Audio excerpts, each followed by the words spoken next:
लड़ा जाएगा वो महंगाई बेरोजगारी पे लड़ा जाएगा। आप ये देख लेना।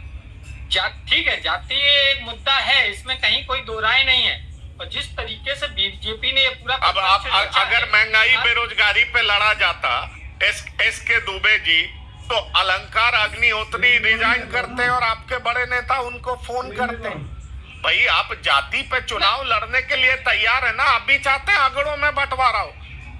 आपको मजा आता है जब ब्राह्मण विधायक एक जगह बैठ के लिट्टी चोखा बाटी चोखा की पार्टी करते, क्योंकि आपको पता है कि ब्राह्मण वोटर से अगर वो हमारी तरफ आ गए तो हमारे तो वारे न्यारे हो जाएंगे।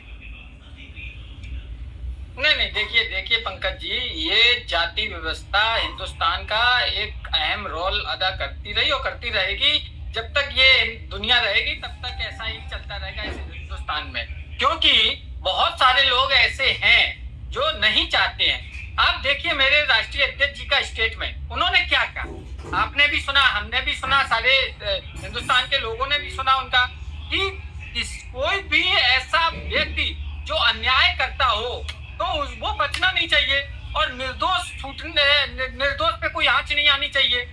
आप देखिए एससी एसटी जो एक्ट है उसमें सुप्रीम कोर्ट कमेंट कर चुकी है, हाई कोर्ट ने कई बार बोला है कि उसमें दुरुपयोग होता है।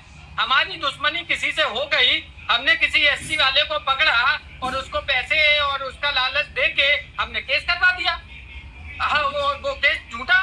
अब आप बताइए, दुश्मनी किसी और की और उसमें कौन एससी एसटी एक्ट के तहत ऐसे भी केस देखने को मिले और कहीं ऐसे भी देखने को मिले कि दुश्मनी है तो उन्होंने कहा कुछ नहीं, हमने कहा एससी एसटी एक्ट लगाएंगे तुम्हारे ऊपर। कोई बातचीत नहीं, कोई कुछ नहीं, सिर्फ नफरत है हमें आपसे और हमने आपको केस सौंप दिया आपके ऊपर। तो इस तरीके के भी केस देखने पड़े। हकीकत में एससी एसटी एक्ट की जरूरत कहाँ पे है, किसको है? जो ग्रामीण इलाकाओं में आप देखते हो सबसे ज्यादा, शहरों में इतना नहीं, ग्रामीण इलाकों में जहाँ पर उन्हें दबाया जाता है वहां पर उसकी जरूरत होती है। लेकिन दुर्भाग्य कि कुछ जो एससी एसटी एक्ट के जो नेता हैं उसको वो टूल देते हैं, जो नए नए नेता उभरे हैं अभी।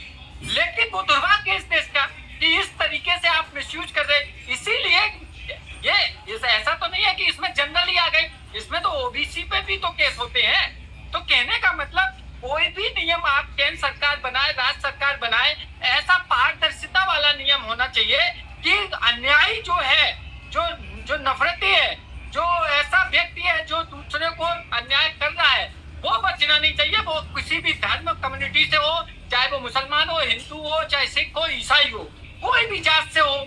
लेकिन हो क्या रहा है, आप भी देख रहे हैं, हम भी देख रहे हैं। तो ये तो समय की मांग है, ऐसा नहीं है। और दूसरा जो आप तो क्या एस के दुबे जी क्या मान लिया जाए समाजवादी पार्टी अलंकार अग्निहोत्री के सुर में सुर मिला रही है? मान लिया जाए समाजवादी पार्टी का पॉलिटिकल स्टैंड बदलने लगा है? नहीं, हमारा एक ही स्टैंड है और वो कायम रहेगा कि कोई निर्दोष बचना नहीं चाहिए और दोषी बचना नहीं चाहिए। डॉक्टर आलोक